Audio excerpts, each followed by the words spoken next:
habría que preguntarnos, ¿desobedientes civiles o delincuentes tolerados? Hemos visto con preocupación una gran cantidad de personas en las diferentes casetas de salida, no solo de la Ciudad de México a otras ciudades, sino en diferentes partes del país. Grupos de jóvenes y no tan jóvenes botean, como se dice coloquialmente, y solicitan a los conductores el pago de una cantidad por poder pasar toda vez que han tomado esa caseta de cobro y ésta no puede realizar su función. Todos ellos se consideran luchadores sociales y reivindican causas de diferente género. El problema se está convirtiendo en algo realmente muy grave para el país.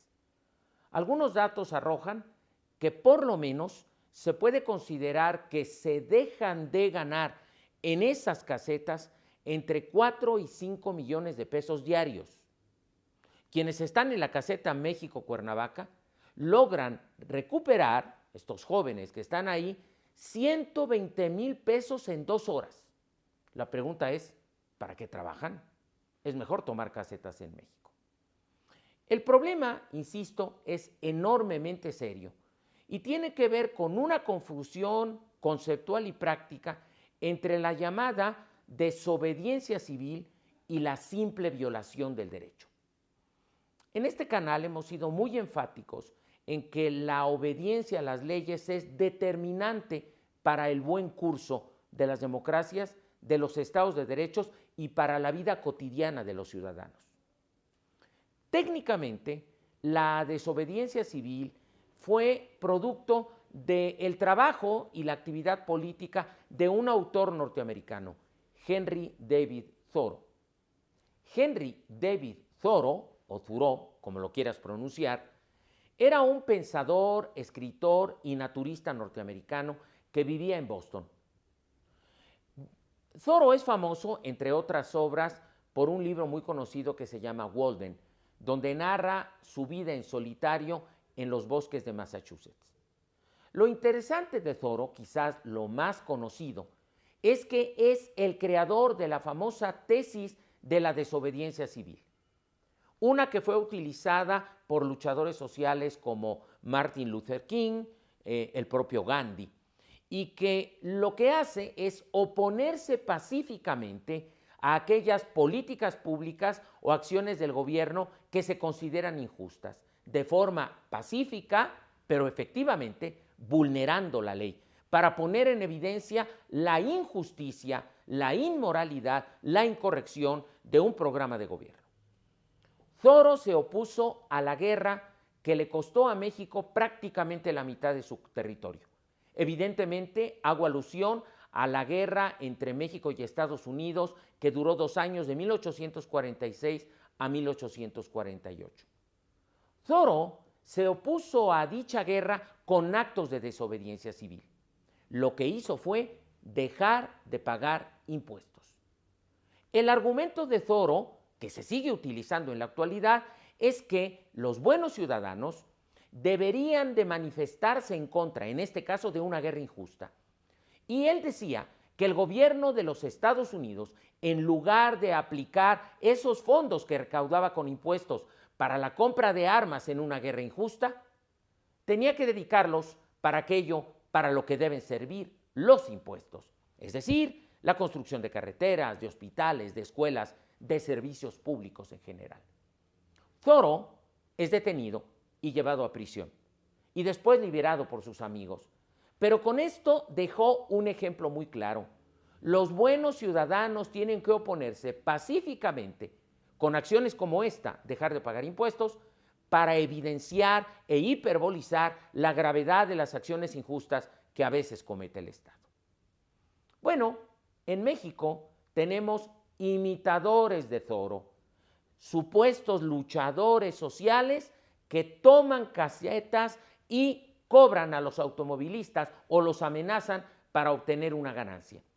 Las reivindicaciones son absolutamente falsas. Cualquier excusa es buena para tomar las casetas y obtener un dinero que los automovilistas, en vez de pagárselo al Estado, se lo tienen que cubrir a estos señores.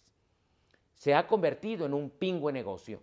Cifras oficiales de Capufe señalan que se dejan de recaudar al menos entre 4 y 5 millones de pesos diarios. Esto sin contar el daño enorme que se comete al transporte público, al transporte de personas y por supuesto a los automovilistas. ¿Y la autoridad? La autoridad, bien, gracias. Yo mismo he presenciado en una caseta donde he sido presionado para pagar estas cantidades que por supuesto no pagué, mientras la Guardia Nacional observa cándidamente cómo estos señores violan la ley y cometen delitos federales. Confundir la desobediencia civil con la delincuencia son cosas enteramente distintas. Y la falsa tolerancia del Estado y de las autoridades lo único que hacen es enviar un mensaje ominoso a la población. Quien obtiene ventajas por el cumplimiento de la norma son los delincuentes. Y los buenos ciudadanos nos vemos obligados a soportar, por ejemplo, cuando en la carretera federal están las patrullas sorprendiendo a los automovilistas cuando exceden por unos kilómetros el límite de velocidad. Lo irónico es que mientras en la caseta estos señores tienen bloqueado un servicio público y asaltan a los automovilistas, los buenos ciudadanos son coaccionados por la policía para pagar otra coima, otra mordida y evitar ser infraccionados. Para estos efectos conviene cerrar la cápsula citando a dos autores imprescindibles, Thomas Hobbes y San Agustín. Decía Hobbes que no hay injusticia en aquellos lugares donde no se aplica la ley y no existe una voluntad superior para aplicarla, que es justo lo que está pasando en México.